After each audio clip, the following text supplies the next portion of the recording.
Lebih banyak biasanya bukan hanya untuk lereng saja ya, bisa untuk segala metode ini lah, metode struktur lah, bisa untuk fondasi, bisa untuk basement dan sebagainya, bisa untuk tunnel ya. Kalau RS itu bisa buat tunnel ya, bisa juga ya. RS itu bisa tunnel. Bisa buat tunnel. Bisa juga ya. Bisa juga Pak. Starter, oke 10. Kemudian ini lebar benchnya lebar bermnya di 8 meter ya.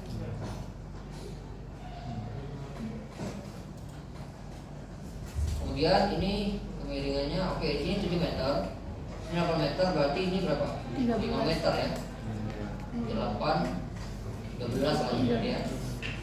Oke, berarti kita ambil 13. Ini ya. Kalau sudah tinggal diklik kanan.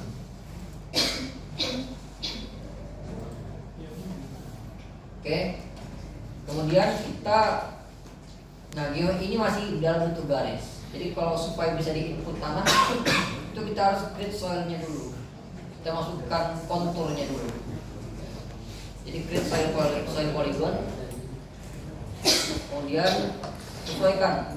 Ini pertama lapisan tanah dasar tadi dari bentuk persegi panjangnya tadi ya. Kemudian klik kanan juga. Kemudian yang lerengnya. Sini dan sini. Oke, sudah. Nah ini bisa kita tambahkan materialnya. Tapi materialnya tadi belum kita tambahkan parameternya. Jadi kita masukkan dulu, inputkan dulu parameter tanahnya di soil material ya. Di bagian paling bawah ini ada soil material ya. Set type-nya dia di soil. Jadi kalau yang lain anchor dan sebagainya, karena strukturnya struktur tanahnya, berarti kita milih soil. Kemudian ada gelombangnya tidak ada, kita masuk new. Kemudian lapisan bawah tadi namanya apa? Tanah dasar maksudnya namanya. Suka pakai tanah dasar. Model tanahnya kita pakai morkolom, jadi ada banyak pilihannya ya. Bisa elastik linear, bisa yang ground, biasanya lebih ke batu ya. Kemudian ada yang lebih advance dari morkolom itu biasanya hardening soil ya. Ada tanah perkuatan dia, ada HS small dan lain sebagainya. Kalau untuk yang beton ada konkrit, ada sebagainya. Kalau tanah lemah menggunakan soft soil. Jadi kita biasanya kalau untuk yang paling umum menggunakan morkolom aja. Tipe drainage tipe ini adalah tanahnya itu dia bisa teralirkan air atau tidak. Anggap saja dua-duanya itu drainage, artinya dia bisa masuk, air itu bisa permeable artinya gitu, bisa masuk ke dalam tanahnya. Jadi kalau misalnya dia tidak bisa masuk, nanti ada pilihannya lagi antara A, B sama C gitu ya. Nah, itu tergantung dari ininya. Jadi ini membutuhkan data stiffness-nya atau tidak dan sebagainya gitu ya. Oke, kemudian warnanya bisa diganti juga supaya konturnya terlihat perbedaannya, misalnya warna coklat gitu ya. Setelah itu kita masukkan data berat volumenya. Jadi berat volume tanah asli sama yang tingkat kondisi jenuhnya. Ketika dia asli tanah aslinya di lapangan itu dia 16 kN per meter kubik. Kemudian ketika dia jenuh dia di 17 kN per meter kubik karena ada airnya ya. Kemudian ini kalau misalnya kita punya data angka polis sama porositas, kita masukkan. Sini tidak dimasukkan ya, jadi tidak perlu ya. Kalau ada nanti tinggal masukkan. Nanti untuk data ini kan dia berhubungan ya antara E sama N ini ya. Kan E sama dengan N per 1 plus N maksudnya sebagainya gitu ya. Kalau misalnya jadi tinggal diubah salah satu aja. Kalau kita punya data angka polis berarti tinggal kita ubah angka polis saja. Nah, nanti porositasnya akan berubah juga berdasarkan data angka polisnya ya. Tidak ada, kita buat standarnya aja 0,5. Nah itu sifat fisiknya ya. Itu sifat mekaniknya itu dia ada di modulus sama angka Poisson sama sifat kuat gesernya. Ini kekakuan tanahnya dan ini adalah kekuatan tanahnya. Yang ini belum kita pelajari memang ya. Tapi ini harusnya bisa dipelajari di pertemuan minggu kemarin ya terkait dengan uji triaksial, karena data ini bisa diperoleh dari uji triaksial. Nanti bisa mendapatkan data modulus tanah sama angka Poissonnya. Itu untuk penentuan datanya itu yang tadi itu manual berarti atau memang masukin data manual? Yang mana? Yang barusan tadi yang kalau ngapain izin kaksial yang masuk data itu manual dimasukin atau udah otomatis kalau kita masukin data udah apa namanya? Otomatis gitu. Enggak, kalau uji diferensial kan kita dapat koalisi sama sudut geser dalam kan dari grafik kan, kan. Jadi grafik itu sebenarnya ada modulusnya juga, ada data modulus tanah juga. Berarti tetap manual berarti nyari data juga. Nyari datanya manual.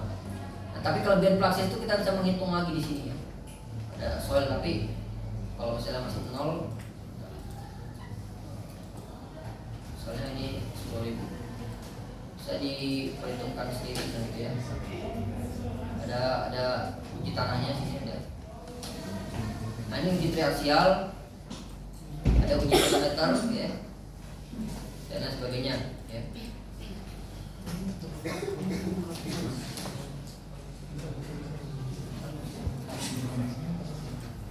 Oke, di sini kita dapat modulus elastisitasnya di 10 megapascal. 10 megapascal itu dengan kilonewton per persegi itu berapa?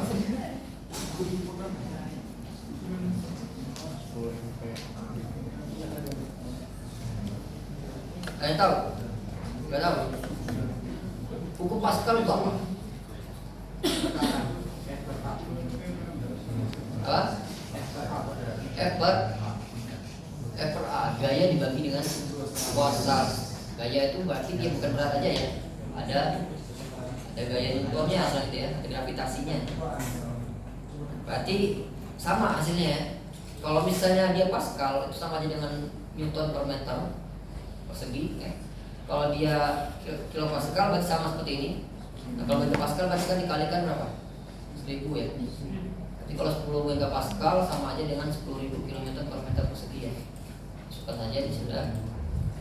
Angka Poissonnya untuk tanah itu biasanya standarnya 0,3 saja. Tergantung lagi dari hasil uji triaksial. Biasanya normalnya itu 0,3. Kemudian itu ada kekakuan tanahnya. Ini bisa ada alternatif ini kalau misalnya punya data lainnya, misalnya dari data modulus dari uji odometer bisa menggunakan di sini. Kalau tidak ada nanti dia akan mengikuti dari data di atasnya gitu ya. Kemudian kekuatan gesernya itu kita lihat koalisi sama sudut geser dalamnya. Di laktansi itu bisa 0 derajat. Kalau misalnya ada itu tergantung dari perhitungan kita. Tapi bisa dibuat 0 derajat aja.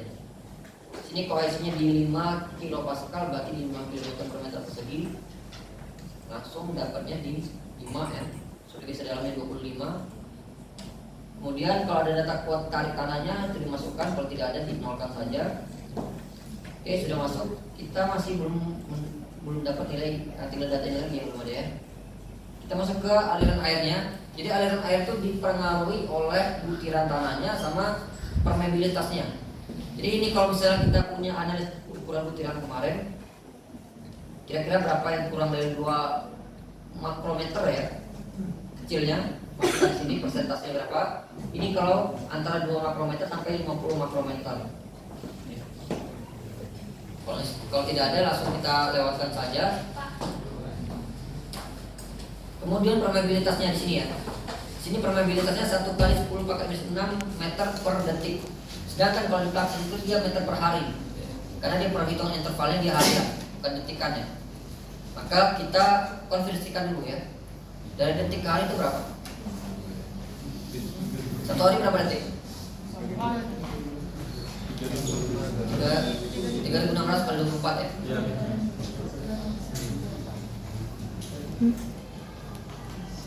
86.400. Oke, 86.400. 1 kali 10 pangkat minus 6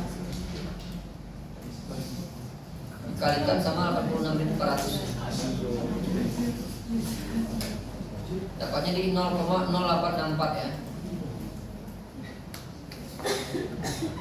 Nah, anggap saja ini kondisi arah X sama arah Y nya sama. Anggap saja ini tanah isotropik. Kalau misalnya datanya ada lainnya, tinggal dimasukkan saja. Oke, kemudian sudah semua datanya sudah ada. Kalau kita punya data suhu tanahnya, kita masukkan di thermal ini. Ini suhunya ya. Kalau tidak ada, kita jalankan saja. Ini kalau misalnya tanahnya dia berinteraksi sama beban, kita masukkan interface-nya. Kalau tidak ada, karena dia di sini tidak ada bebannya ya, jadi kita nolkan saja. Dan ini konsolidasinya, dianggap otomatis saja. Oke, kita anggap ini sudah selesai. Kita oke. Kemudian kita tambahkan untuk yang timbunan ya.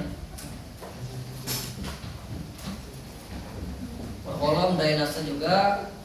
Oke, warnanya biru saja nggak apa-apa. Kemudian 17 dan 18. Angka porintir ada juga. Kemudian modulus tanahnya di 20.000. Angka Poissonnya samakan 0,3 ya.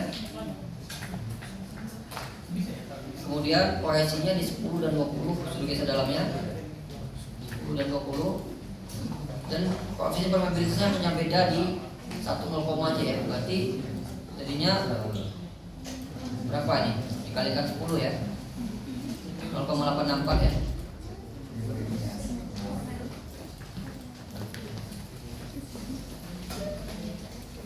Oke, kalau sudah tidak ada lagi juga, kita oke. Sudah dapat data materialnya. Ada dua cara untuk memasukkan tanahnya. Pertama tinggal digeser aja ya, di drag seperti ini. Atau cara kedua tinggal diklik kanan, masuk ke soil, set material, mulai timbunan. Oke, sudah kita masukkan datanya. Kita sudah selesai karena tidak ada perkuatannya di sini, tidak ada perkuatan, tidak struktur lainnya. Kita selesai berarti. Nah, di sini ada data muka air ya, karena kondisi tanpa makar tanah dan juga dengan muka air tanah. Nah, itu cara pertama itu dengan cara kita langsung gambarkan sendiri. Cara kedua kita bisa impor dari geometri yang kita buat di AutoCAD misalnya gitu ya. Misalnya kalian masuk di struktur ini, import geometri. Di sini saya sudah sediakan datanya. Nah, ini data untuk kemiringan, karena untuk di Fluxsys ya, itu dia tidak bisa membuat gambar garis melengkung misalnya gitu ya. Jadi dia bentuknya lurus semua, maka bisa kita buat dari AutoCAD. Nanti tinggal kita impor aja supaya kita bisa menggambarkan muka airnya. Tapi ini hanya untuk garis bantunya ya, karena ini bukan struktur. Oke, kita masuk ke mesh. Generate mesh ini untuk memperhitungkan segitiga perhitungannya ya. Jadi nanti akan buat dalam segitiga perhitungan.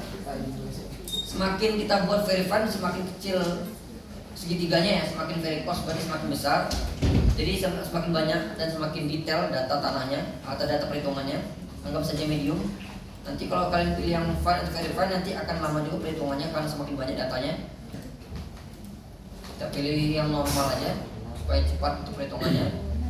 Kita bisa lihat hasil dari meshnya di view mesh ini. Nanti akan membuat bentuknya segitiga seperti ini ya.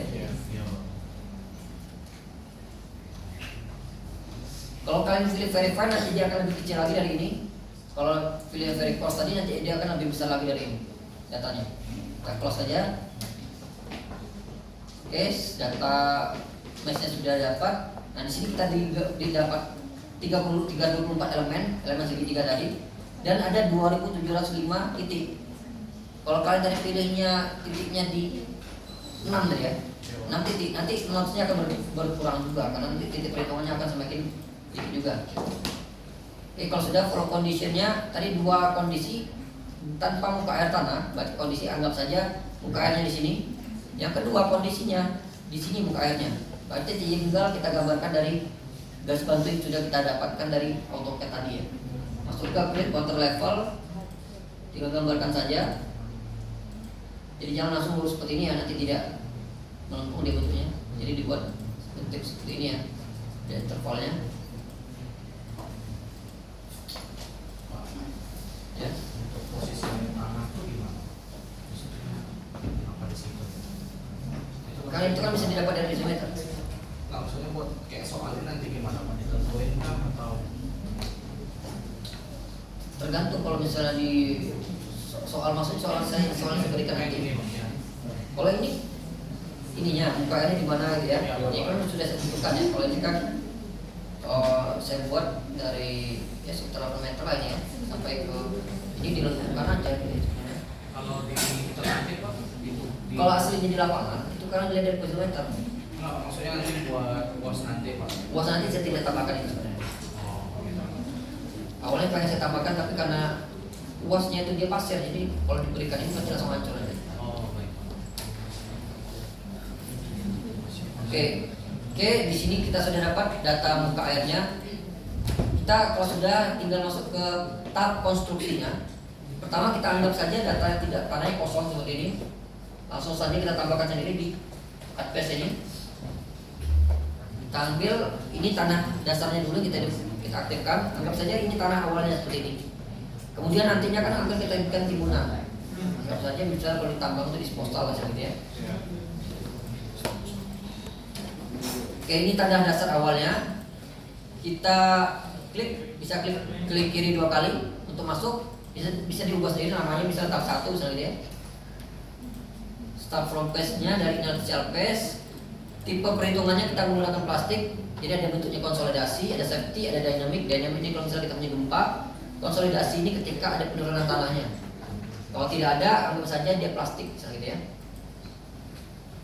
Kode pressure-nya menggunakan apriatik, oke. Tidak perlu karena dia tidak ada yang awal ini.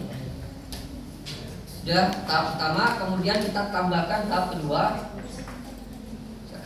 Kita klik dia tahap 2 sini ya. Sama saja semuanya di sini. Oke, di sini kita aktifkan yang ini kita hapus dulu ini harusnya. Kita hapus dulu.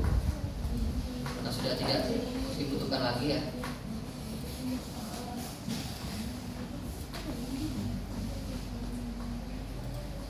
Cepat ya, sudah mulai habis ya. Oke, kita aktifkan bagian timbunannya. Kondisinya seperti ini. Nah, kemudian kalau ingin tahu faktor keamanannya untuk yang kondisi seperti ini, tinggal kita tambahkan fase lagi. Di sini kita bikin misalnya safety factor SF gitu ya. Nah, di sini kalkulasi tipenya kita pilih safety ya. Kita buat displacement-nya dimulai dari 0. Oke, datanya sudah seperti ini aja.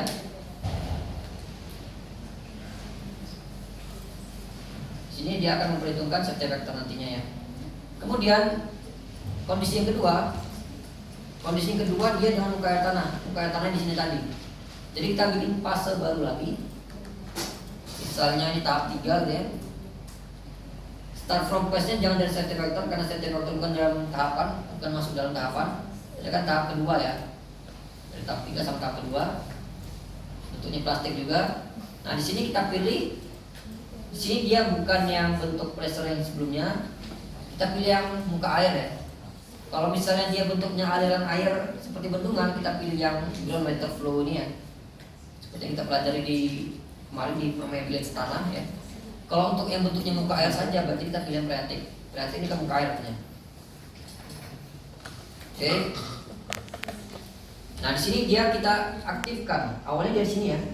Kita aktifkannya di sini model condition. Ada water. Kemudian pilih yang user water level. Nah, dia akan berubah yang di sini tadi. Kalau kita ingin tahu safety factor ketika dia ada muka airnya, tinggal kita tambahkan lagi fase baru yang safety factor.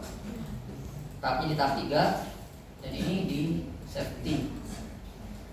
Jadi displacement-nya to 0 lagi ya.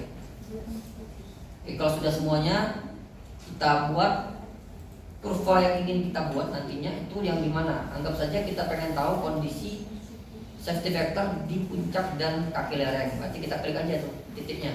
Di titik yang ini semua ini 2000 tadi ya, semua titiknya. Kita pilih di titik puncak lereng sama kaki lereng. Kemudian kita update, baru kita perhitungkan.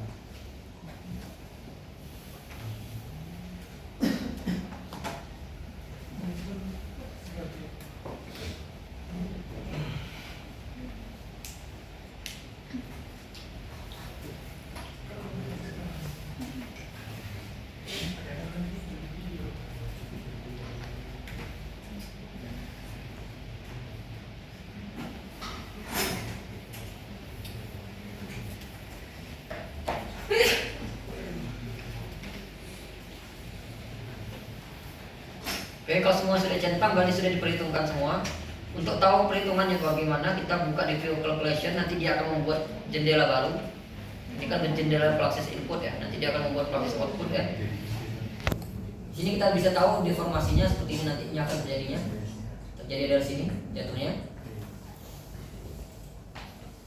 Kemudian untuk total displacement-nya ini gambarannya yang terjadi. Ini untuk yang safety factor kedua. Yang pertama tadi dia seperti ini, dia lebih kecil ya karena dia tidak ada muka airnya. Kemudian untuk tahu safety factor-nya bisa kita lihat di sini ya, project calculation information. Sini kalian bisa lihat safety factor-nya di 1,087. Ini ketika kondisi ada muka air tanahnya. Oke, kita lihat dulu untuk yang tanpa muka air tanah, hasilnya di 1,278. Berarti terjadi pengurangan data nilai faktor keamanan ya ketika ada muka air tanahnya. Nah, untuk tahu bentuk dalam bentuk kurva tegangan dan tegangan seperti itu ya modelannya, kita bisa lihat di Curve Manager ini. Kita new, kemudian pilih tadi titik yang kita hitung tadi kan ada dua ya, yang puncak sama kaki lereng. Kita ambil di puncak dulu, kita lihat dari deformasinya dengan nilai safety factor-nya. Hasilnya seperti ini. Nah, ini hasil yang fase muka air tadi, dan ini adalah yang tanpa muka air tanahnya.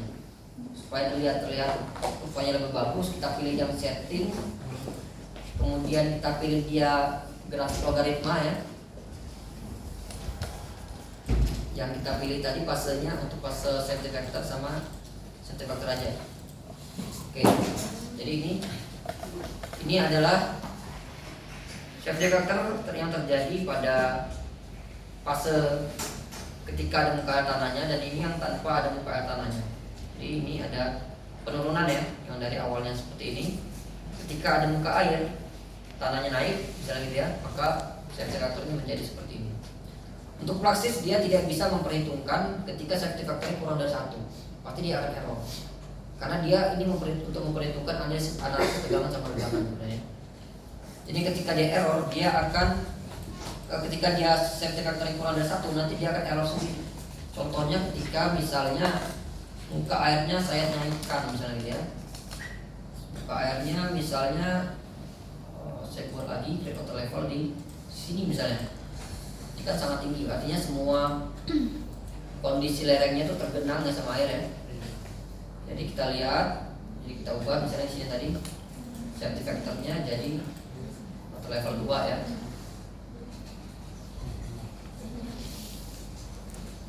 Oh ini di sini salah di tahap 3 ini. Kita pilih yang di level 2 3. Oke, jadi kita akan mengikuti. Oke, kemudian tinggal kita hitung aja. Kalau tadi cara kita hitung tidak perlu kita hitung lagi. Jadi kita tinggal klik di sini untuk bisa menghitung kembali yang tahap ketiganya.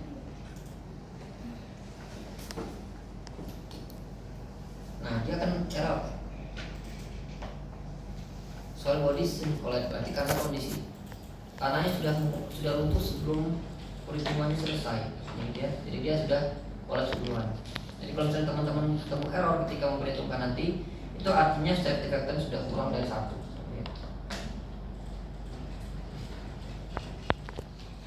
Oke, jadi seperti itu dalam perhitungan Fluxys 2D dalam memperhitungkan safety factor. Kalau kalian belajar lebih dalam mengenai Fluxys ini